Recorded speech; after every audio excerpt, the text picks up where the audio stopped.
You're no longer an employee. What? What do you mean? You're fired? For 2 decades, I dedicated myself to the family business, working alongside my in-laws.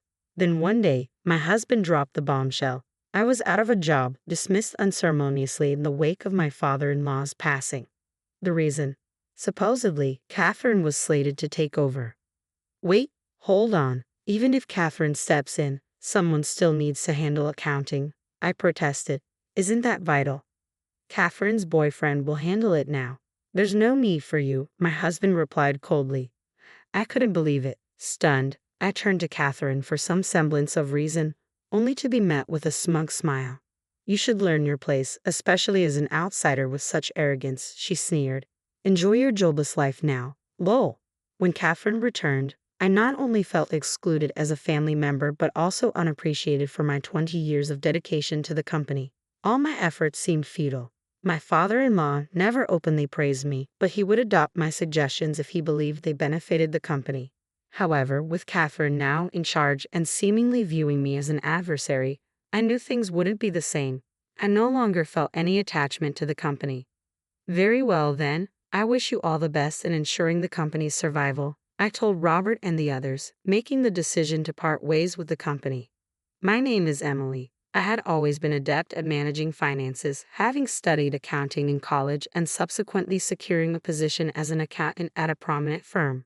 It was during my tenure there that I met Robert, a younger man whom I encountered at a bar. He mentioned that he was assisting with his parents' recycling business. Talking to Robert was refreshing. Unlike my career-driven colleagues, he was more laid back and occasionally indecisive, which brought a new dynamic to our conversations. Robert seemed to enjoy my company, and we started meeting up for drinks, exchanging contact information.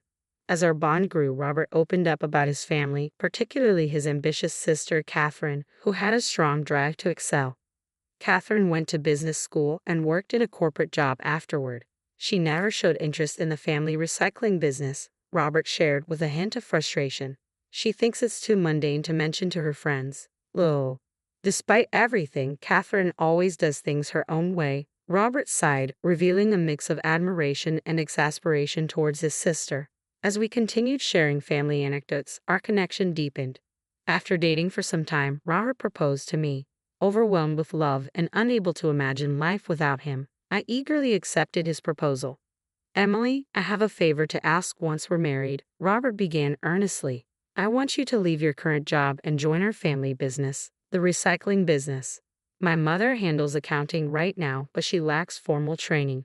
You're an expert in that area, aren't you? I want you to take over our finances.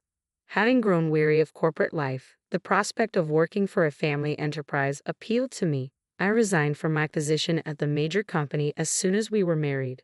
I started my new role as the accountant for Robert's father's company. Upon reviewing the financial records, I discovered numerous errors made by my mother-in-law, who had no formal accounting background. I began by rectifying these mistakes and implementing a comprehensive financial overhaul. As I delved deeper into the workings of the recycling business, I identified opportunities to streamline costs and increase sales. Robert, there's something important I'd like to discuss with you, I said one evening, ready to present the cost-cutting strategies and business plans I had been developing. Robert glanced over the materials I had prepared and swiftly shared his feedback. This business plan looks promising. I'll discuss it with Dad and Mom. My proposal gained approval, prompting me to dive into implementing the cost-cutting measures and new business strategies with relentless dedication, often sacrificing sleep. As a result of these efforts, the company's performance steadily improved, enabling us to expand our team with new hires. As our business flourished, we garnered attention from the local community. I took proactive steps to connect with the community, transforming our business into a local hub. As time sped by, 2 decades slipped away since I first joined the company. While my dedication endeared me to the employees and locals alike, Robert and my in-laws seemed to overlook the extent of my commitment. Emily, dear, you're working so tirelessly. Do you ever take a break? A neighbor nearby voiced concern, but Robert chuckled dismissively. Oh, she's just passionate about her work. She's fine. Besides, even on her days off, she doesn't really have any hobbies. Haha. I've known this company since Robert's parents' time, but Emily is the reason for its growth, right? You should consider giving her a substantial bonus. She's my wife, so she doesn't need a bonus. Living off the company's earnings is more than enough. Despite concerns voiced by those around me, I found fulfillment in my work and in contributing to the community. The lack of days off or bonuses didn't bother me. What did concern me, however, was Robert's frequent late nights out. Robert, you've been going out a lot at night lately. Where are you going? I'm networking, expanding my contacts. If it's for business, can't you do it during the day? Stop nagging. I have my own way of doing things. You, just an accountant, should keep quiet. I understand. Please inform me if there are any work-related issues. Yeah, sure. Robert appeared irritated, growing increasingly distant from home. One day, I received a call at home from a warehouse belonging to one of our business partners. Emily, something awful has occurred. Bob, who was there to collect the goods, collapsed suddenly. What? My father-in-law, Bob, was taken to the hospital. Unfortunately, due to the severity of his injuries from the fall, he didn't make it. The sudden death brought many of our business partners and community members to the funeral to pay their respects. After a long absence, Catherine, who had moved out after finding employment, returned and was surprised by the large turnout. I always thought this company was on the brink. When did it become so successful? She remarked. It's all thanks to Emily. She revitalized the company, boosted profits, and expanded our operations. She even proposed profit sharing, which lifted our spirits. Seeing her dedication motivates all of us, one employee explained. What's so impressive about improving a small company's performance? Catherine muttered, clearly displeased by the praise directed towards me instead of her. From then on, Catherine treated me with disdain whenever our paths crossed, dismissing me like a mere servant. Emily, I'm feeling a bit thirsty. Could you fetch me a cold drink? Hurry up, I'll make tea if you prefer. I've asked for something cold. Perhaps you don't grasp this having worked in smaller companies, but in larger ones, the boss's directives are final. Although I'm not sure you're my boss. Let's not split hairs. In our family hierarchy, I'm above you. Following the funeral, Catherine summoned Robert and my mother-in-law into a separate room. Robert, Mom, I'd like to discuss our family's future. Please join me. Glancing coldly at me beside Robert, Catherine added, Emily, this is a family matter. Your presence isn't necessary. I stood stunned as Catherine ushered Robert and her mother away into another room. An hour later, Robert casually broke the news to me. I'd decided to let Catherine take over the company. Wait, what? So the family discussion was about deciding the company's next leader after Dad. Robert, not assertive enough to take the helm, and our mother, reluctant to lead, left Catherine to step forward. Seeing their hesitation, Catherine confidently offered to take on the CEO role, a proposal they readily accepted. But Catherine has never been involved in this company. Is that even wise? Stop interfering in family matters with your annoying comments, Catherine snapped. I've fought for this family and dedicated myself to this company. You can't just dismiss me like this. What? You're firing me? Wait, even if Catherine takes over, we still need someone to handle accounting, right? I've been managing it all these years. Catherine's boyfriend will take care of it now. We don't need you anymore. This is unbelievable. Know your place, Emily. Enjoy your time off. When Catherine returned, I not only felt like an outsider in the family but also saw my 2 decades of dedication to the company dismissed as inconsequential, my job taken away. The struggles and efforts felt utterly futile. While my father-in-law never openly praised me, he valued my contributions to the company. With Catherine, who views me as a rival, in charge, that respect is gone. I no longer have any attachment to this company. All right then, good luck with everything, I said as I decided to leave the company behind. After seeing Robert off, I started a new chapter at home. A few months later, Catherine and Robert unexpectedly showed up at my doorstep. Catherine, what's going on? What's this about? I asked, puzzled. Our company's performance has been declining since you left. Did you not handle the handover properly? Catherine questioned sharply. What? I did everything necessary for the handover. Why do you think the performance has dropped?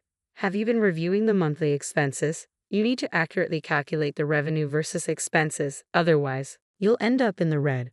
I've always handled that. I studied management, unlike you. Isn't the real issue how the business is being managed? Catherine retorted sharply. Even if that's true, if you have suggestions, we're all ears, Robert interjected patiently as I remained silent. Emily must be bored just staying at home. If you come back to help out, I can offer you some compensation, Robert suggested, his tone changing from his previous dismissal. Despite previously pushing me away, his sudden plea for my return, now that the business is struggling, leaves me uncertain. I appreciate that offer, but I decline. I have no desire to return to that company. Upon hearing my refusal, Catherine became incensed. What? You're just a full-time housewife now, and you dare to reject us like this? Don't you care about our family's company? You're the one who seems not to care, even though you're the CEO now. How can you say I don't care?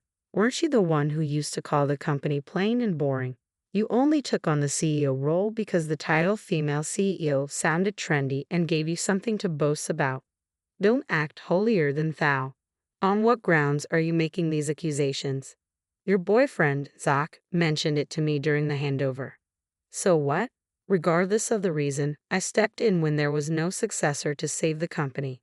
Save the company? I believe the current downturn is because of you, Catherine. What do you mean? I often hear neighborhood customers gossiping during the day while I'm at home. They've seen you shopping with Zach and even traveling during work hours. Those were business trips. In my 20 years at the company, I've never known an accountant to go on business trips. Can you specify which clients you were meeting? Why should I disclose that to you? You're not part of the company anymore. Your boyfriend seems quite targeted in his actions. During the transition, he bragged about using company funds for shopping and travel. Now that his girlfriend is CEO. Catherine's expression twisted with anger. Zach, he can't keep his mouth shut. Employees won't respect a CEO who appoints her boyfriend as accountant and misuses company funds. Isn't the issue with your actions and those of your boyfriend? My words elicited a sharp glare from Catherine. Catherine, is this true? If so, it could be considered embezzlement. That's not true. She's just making baseless accusations. Then let's audit the accounts. Zach doesn't seem to have a grasp of accounting, so any discrepancies are likely to be glaring. There should be clear evidence of misuse. Catherine's face drained of color at the suggestion. Seeing her reaction, Robert turned on her. Appointing you CEO was a mistake. I'll inform Mom and have you removed. No, I'm sorry. I made a mistake. Please forgive me. Catherine left in disgrace. Left alone, Robert turned to me with desperation. Emily, we need your help to save the company. Please come back. As I've said before, I have no intention of returning. But aren't we married? No, our marriage is over. I handed the divorce papers to Robert. What are you talking about? If you divorce without returning to work, you'll be in a tough spot. How do you plan to support yourself? I'll manage. Look, I showed Robert the job offer from the major company where I had previously worked. After being let go, I actively searched for opportunities and learned that a former colleague now worked in HR. She remembered my performance and advocated for my rehire. Just because I found a job doesn't mean we have to divorce. No, there's a reason for the divorce. I've been worried about you coming home late since just before your father passed away, so I hired a detective agency to investigate you these past months. They found plenty of evidence of your affairs. I handed Robert a photo showing you with an unknown woman. What is this? If there's proof of an affair, I'll be seeking alimony from you. With undeniable evidence before him, Robert had no choice but to agree to my terms. He signed both the divorce papers and the alimony agreement. With those documents in hand, I packed my belongings and left our home. Later on, Robert and his mother removed Catherine from her position, making Robert the company president. Simultaneously, they terminated Zach, and his mother resumed her former role in accounting. After her dismissal, Catherine struggled to secure another job, hindered by her high expectations. She eventually settled for a part-time position, becoming the subject of mockery among her social circle. It appears Catherine was only valued for her wealth. Once she took up part-time work, her partner left her for someone else, leaving Catherine swiftly abandoned. Under Robert's ineffectual leadership and his mother's lack of accounting expertise, the company's performance plummeted. Employees departed, and the company eventually went bankrupt. Robert and his mother found themselves overwhelmed by debt. Rumor had it that Robert's mistress disappeared upon learning of his financial ruin. Robert, inexperienced in corporate work, struggled to secure only part-time jobs and faced challenges in repaying his debts. He also had the responsibility of caring for his elderly mother, who couldn't work even part-time, making life difficult for them both. Meanwhile, I reacquired my former skills and am performing effectively at the major company. My return has been welcomed by former colleagues who appreciate my contributions, and I'm duly recognized and rewarded for my dedication. Finding myself valued and respected for my work reaffirms that my rightful place is where I am needed. I am committed to continuing to work diligently to meet the expectations of those who rely on me. All right, everyone's presentations are done. Nick, the manager, said as he tried to move the discussion forward. Excuse me, I haven't. I recently found out something. Nick interrupted me and began to speak. There's apparently someone in this department who didn't graduate high school and is just a part-timer. Meetings should be for employees only. Absolutely right. His lackey, Mike, of course, agreed with Nick. I'm leaving. After leaving the meeting room, I started to shut down my computer. I noticed that an email had arrived, not in my personal inbox, but in the company's shared email. Thinking, there's no point in speaking up, no one will listen, I went home quietly. The next day, I heard a commotion from Nick's desk. He was staring at his computer screen, his face pale. Nick? Is something wrong? Mike looked at the screen with him. And he turned even paler than Nick. Why is he so angry? Knowing the reason for Mike's distress, I thought to myself, serves them right. My name is Adam. My mother passed away when I was in the 9th grade, and I was raised by my father. Well, you could hardly call it being raised. After my mother passed, my father changed. He drowned his sorrows in alcohol, and though he still went to work, he squandered our living expenses on horse racing. Because of that, I had to start working part-time as soon as I entered high school. Every month, I went to the convenience store with bills in hand that couldn't be auto-deducted from my father's account. Even though I endured it because I didn't want to be alone, I reached my limit in my second year of high school and dropped out. I found a live-in job at a distant inn. Thank you for everything. The day I left home, my father, still staring at the TV, spoke. Take care. That was our last conversation. Back then, 18 wasn't the age of majority, so I needed my father's permission to work, and I couldn't hide my place of employment. Yet, my father never visited me even once.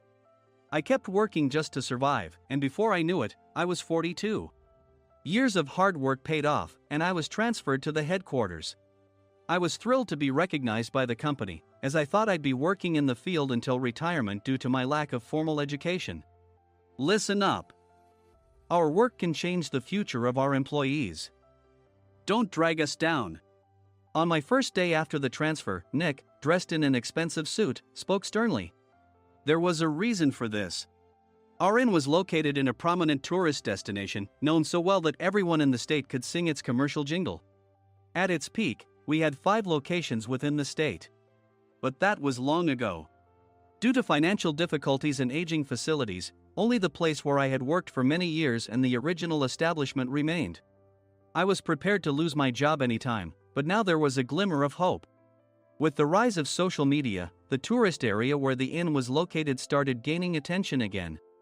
Depending on how hard the sales department, where I was transferred, worked, we could either thrive or be forced to give up this prime location to the new hotel chains continuously popping up. For Nick, who had switched careers from another industry to strengthen our sales, this was a battle he couldn't afford to lose. I understood why he had to be strict. I will do my best. Nick sneered at my enthusiastic declaration. Did you not hear what I said? I'm sorry. I thought I was listening carefully. Out of habit from years of customer service, I apologized reflexively, though I had no idea what had offended him. Someone was watching me with a smirk. In this department, there are those who are expected to excel and those who have been shoved here because they have nowhere else to go. You are the latter. It was Mike, the section chief. He's 7 years younger, at 35. But he was called to headquarters much earlier than I was and had been moving around within the headquarters ever since. I'm not jealous, but I can't accept that he's my boss. Graduating from a prestigious university, he has an unusually high pride and caused many problems as a newbie, making things very difficult for me when I was the front desk leader. When I found out Mike was transferred to the sales department a month before me, I was disheartened. Mike is right. With just a middle school diploma, there's not much you can do. Don't even think about achieving results. As if I didn't exist, Nick remarked, I'm thirsty. Mike eagerly ran to the coffee maker. It seems Mike is Nick's lackey. I regretted being happy about my transfer to headquarters, wishing I had stayed on site forever. Send a direct mail to every company on this list by the end of the day. Nick only assigned me tasks that even a new graduate could handle. What? There are over 1,000 companies. You want me to send to all of them by today? Yes, if you and your fellow misfits split the work, even those with nowhere else to go should finish by today. I glanced at the employees typing away expressionlessly. They were worn out from customer service, only thinking about leaving on time, or were women reassigned after having children. With zero motivation for work. Even Sam, a new graduate from the same university as Mike, who was supposed to be among the expected achievers, had no enthusiasm for the job. Having joined the company wanting to do customer service. I don't care what they say, I plan to quit anytime, he said. Only Nick and Mike were highly motivated, making all the decisions between the two of them. I originally only wanted to work at the inn to survive and had no particular attachment to this job. I swallowed my words, thinking I had no right to reprimand them. About a month after the transfer, Nick told us with a frustrated look. To commemorate the 50th anniversary, we've decided to create a plan exclusive for one group per day. Originally, Mike and I were supposed to come up with it, but our president, Mr. Thompson, insists on hearing everyone's opinions. So, you all get a chance. As Nick explained, Mike began handing out prints. Make sure not to embarrass Nick. If your ideas are half-baked, you'll have to redo them. It seemed that they had printed his handwritten notes by Mr. Thompson, which included several questions and a section for free responses. It made sense why Nick had to seek our input, given that all responses had to be submitted to Mr. Thompson. We were given a week to think about it, and a meeting was scheduled to compile our ideas. My plan is to let guests enjoy both the old and modern America. Nick began the presentations. Guests would watch a master confectioner at a nearby traditional sweet shop make sweets in front of them. The welcome drink would be premium tea in a bottle. Nick's plan was certainly attractive. After his presentation, Nick called on us to present in the order we were seated. Just as I stood up for my turn. All right, everyone's presentations are done. Excuse me, I haven't. I recently found out something. Nick interrupted me. There's someone in this department who didn't graduate high school and is just a part-timer. He was likely talking about me. I joined the company as a part-timer and was made a full-time employee when I turned 20. That was 20 years ago, so Nick and Mike probably had no chance to know until recently. Meetings should be for employees only. Absolutely right. After that, Nick kept creating opportunities to solicit everyone's opinions, purposefully excluding me from speaking. The meeting unexpectedly heated up and went past the scheduled end time. A few people asked to leave, and the discussion continued with the remaining few. Still here? Normally, you'd leave in that situation. Though I had no attachment to the job initially, hearing kind words from customers made me want to make them happier. For someone like me, with nowhere to go, the inn was my home and customer service was my life. I felt pathetic about my current self. I'm leaving. I left the conference room and started shutting down my computer. I noticed an email had arrived, not in my personal inbox, but in the company's shared email. Thinking no one would listen to what I had to say anyway, I quietly went home.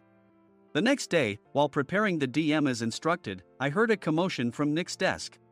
In his haste to stand up, he hit his knee on the desk. He stared at his computer screen, his face pale. Nick! What's wrong? Mike, thinking he should be the first to rush over, approached Nick while still wearing his coat. He peered at the screen with Nick. And he turned even paler than Nick. Why is he so angry? Who is responsible for this company? Nick, more irritated than ever, asked, and Mike answered without checking. Probably Sam. Sam wasn't there because he was attending a morning training session for new hires. Nick gave up on getting angry and returned his gaze to the screen. They were looking at an email that arrived right after the end of the working day yesterday. Apparently, no one, including me, had checked it before leaving. The email was from a large company that used us for their annual employee trips. The president and executives of that company also frequently used our services personally. President of the company, Mr. Mason himself, had declared that neither he nor his company would ever use our services again. Well, some companies cancel their employee trips or stop using our services due to financial struggles. Let's just move on. Mike kept wiping the sweat from his forehead with a handkerchief. Knowing why Mike was so agitated, I quietly watched their interaction. Do you know how much revenue we get from that company? We can find other guests to fill the rooms, but we'll lose the banquet costs, gift shop revenue, rental car fees, and more. Moreover, the gifts were supposed to be prepared by the traditional confectionery shop involved in Nick's proposed plan. If it's known that we incurred such a huge loss at this critical time, Nick's position in the company would be jeopardized. Nick took a deep breath, seemingly trying to calm himself. All right, Mike. Go to New York right now and apologize to Mr. Mason. What? You're coming with me, right? I have urgent work to do. I trust you, which is why I'm entrusting this to you. Please. Mike, believing Nick's sincerity, agreed with a determined look on his face, saying, yes. That's Nick for you. Even if Mike went to apologize, Nick would shift all the blame onto him if the client didn't change their mind. Well, it was Mike's fault to begin with, so it served him right. About 3 hours later, Sam answered a call from somewhere and repeatedly apologized, saying, I'm very sorry. Everyone watched to see what was happening. After ending the call, he informed Nick with a weary tone. When Mike arrived at the client's company, he only made things worse, further infuriating Mr. Mason. He was demanding, get his boss here immediately. It was no wonder Sam was exhausted, dealing with such a call right after returning from training. What is that idiot doing? All right, Adam, you're coming with me. If sacrificing Mike didn't work, then I must be next. Normally, I'd want to refuse at all costs, but I saw an opportunity in this situation. If I can be of assistance, I'd be happy to join you. I obediently followed Nick, and we flew to New York. When we introduced ourselves at the reception, it became clear how serious the situation was, as the receptionist personally escorted us to the president's office. Angry voices leaked through the door, making both Nick and me uneasy. Excuse me. I'm Nick, the supervisor. I understand my subordinate has caused you trouble, and I deeply apologize. Nick, with his experience in the corporate world, knew enough to offer an apology before excuses. However, his customer service skills left much to be desired. I sighed as I saw Mike trembling like a small dog in the corner of the room. What kind of training are you giving your subordinates? Mr. Mason glared at Nick with a red face. The intensity of his gaze made even Nick take a step back. Regrettably, I joined this company only 2 years ago and was unaware of Mike's issues. I should have identified his shortcomings sooner. Indeed. I should have realized sooner. No sensible person would come to apologize and then give a lengthy presentation on the drawbacks of not using their in. Nick froze, his mouth slightly open. Suspecting the worst, I picked up the documents that had fallen to the floor. It seemed Mike hastily prepared these documents on the plane, listing the disadvantages. Disadvantage 1: if you change the venue for the company trip, employees might suspect it's for cost-cutting reasons, leading to a negative impression. Reading it aloud half-jokingly, Nick snatched the papers from my hand and checked the contents with a furious expression. Among the stack of documents was a receipt from a nearby convenience store's copy machine. I felt a pang of dread, hoping he hadn't shown the receipt as well. What do you think he said when I asked what kind of nerve he had to do this? I'm very sorry. Faced with the dire situation, Nick must have thought there was nothing left to do but apologize. In a voice smaller than I'd ever heard from him, he uttered words of apology. He said, I'm a Harvard graduate. I don't believe I said anything wrong. Mike, what have you done? Forgetting his plan to pin the blame on Mike, Nick yelled loudly, even in front of Mr. Mason. I didn't do anything wrong. You're still saying that? Look at him. Mike pointed at me with a shaking hand. I was assigned to headquarters in my 20s and now I'm a section chief. This guy only made it to headquarters at 42. Everything I've done proves I was right. So why are we losing the contract? Having said his piece, Mike collapsed to the floor. Of course. You were sent there because you had nowhere else to go. Mike never expected to hear such words from someone he looked down upon. He lunged at me, and Nick hurriedly stepped in to stop him. Mr. Thompson told me Mike is a quick thinker, and to take good care of him. There's no way he was pushed aside. Don't make things worse here. He didn't say quick thinker, he said only quick-witted, didn't he? I don't remember that part. I recalled the many troubles Mike caused when he was a newbie. When Mike was on the front line, his pride was so high that he never apologized to customers. Customer service, especially in our job, doesn't work alone. It brings both good and bad situations. If the front staff or housekeepers made mistakes, or the cleaning company didn't properly clean a room, one had to apologize to the customers regardless of personal fault. Mike, in such situations, would never apologize, insisting he wasn't at fault. This often angered customers, and as the front desk leader, I frequently had to apologize on his behalf. He caused complaints and disrupted operations, which is why he was quickly moved to headquarters. In departments where he didn't interact directly with customers, his quick thinking was beneficial and things went well. But it seemed his flaws were starting to show. Corporate reservations are supposed to be entered into the system by the sales representative. But a quick check yesterday revealed that more than 10 items were missing from the client's reservation. The handover document clearly stated what needed to be prepared. Why didn't you enter it into the system? Why do we have to give them special treatment? Filling rooms near the banquet hall, setting up all the food in advance. Specifying the brand of wine, they're too demanding. No wonder he always angered customers, I thought, feeling a headache coming on. Grouping them in rooms near the banquet hall is for our benefit too. It makes it easier for the staff to set up beds and serve breakfast since everyone's schedule is synchronized. As for the other requests, Mr. Mason suggested them to lighten our load. I didn't know that. Nick finally seemed to realize that Mike was the one who had angered the client. What did you say to them? I just told them we wouldn't give them special treatment anymore. We shouldn't waste effort on things that don't bring in money. I was utterly exasperated at his lack of understanding of customer service. Of course, we shouldn't comply with unreasonable demands.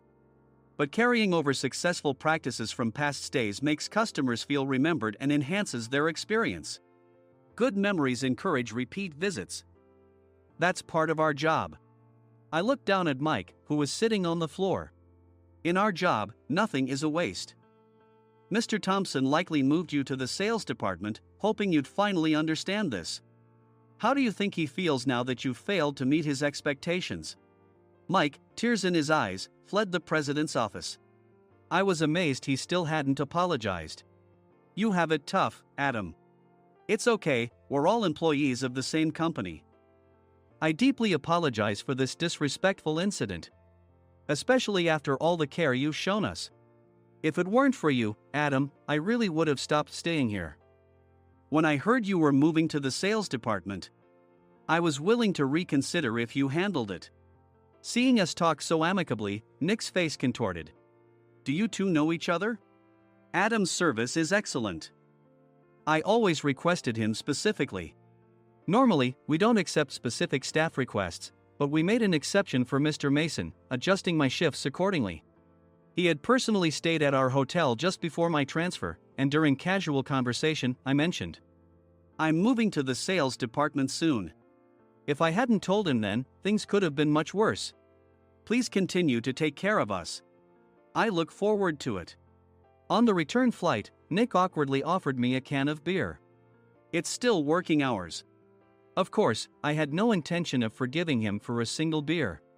Nick might try to pin everything on Mike and avoid any consequences. While pondering this, a startling fact came to light. Nick, the tea bottles for the plan have arrived. I handed Nick a bottle labeled with our inn's name. They look good. What are you talking about? These are plastic bottles. I had assumed we would use the trendy, high-end bottling tea. But what arrived were ordinary plastic bottles of tea with customized labels. The only unique aspect was the label, which had the inn's name, making it look customized. Upon further investigation, I discovered that a substantial amount of money was set to be paid to the tea company. It was priced like bottling tea. Does this plastic bottle really cost $100 each? The tea inside is specially blended for us. The extra cost is for that. Wouldn't it be better to use another tea company? Or is there a specific reason we must use this one? As Nick continued to make excuses, I showed him a printed email. I informed the tea company's president, Mr. Mitchell, that we discovered irregular payments and he confessed. He said you two were high school classmates and planned to split the extra money. That idiot. Why did he confess? That's not important. You should worry about yourself, this could turn into a police matter. Opening the bottle cap, I suggested. How about calming down with this tea? It supposedly has a relaxing effect. Nick drank the tea frantically. In the following days, decisions were made about their fates. Mike was reassigned to the General Affairs Department, with no chance of transfer or promotion, as per Mr. Thompson's orders. As for Nick, since the payment to the tea company hadn't yet been made, he narrowly avoided legal trouble. Instead, he was encouraged to leave the company, and to avoid further complications, Nick submitted his resignation. Rumor has it that connections between HR departments have made it difficult for him to find new employment. Even though it was good to have those two gone, something unexpected happened in the sales department. Everyone became motivated and united in refining the 50th anniversary plan. In the end, my plan was adopted. We collaborated with the Tourist Information Center to provide personalized guides. The plan, tailored to the number of guests, was truly special for the 50th anniversary. Hey, is Adam's family coming to stay? I immediately booked that special plan for my family. Sam noticed it on the reservation list and quickly picked up on it. Yes, I'm inviting my father. That's great. I might invite my parents too. I lacked the courage to face my father just as Adam. But here, with the confidence Mr. Mason praised, I felt ready. The 50th anniversary plan was a perfect opportunity to reconnect with my father. I hoped to bring back the days when we could laugh together as we once did.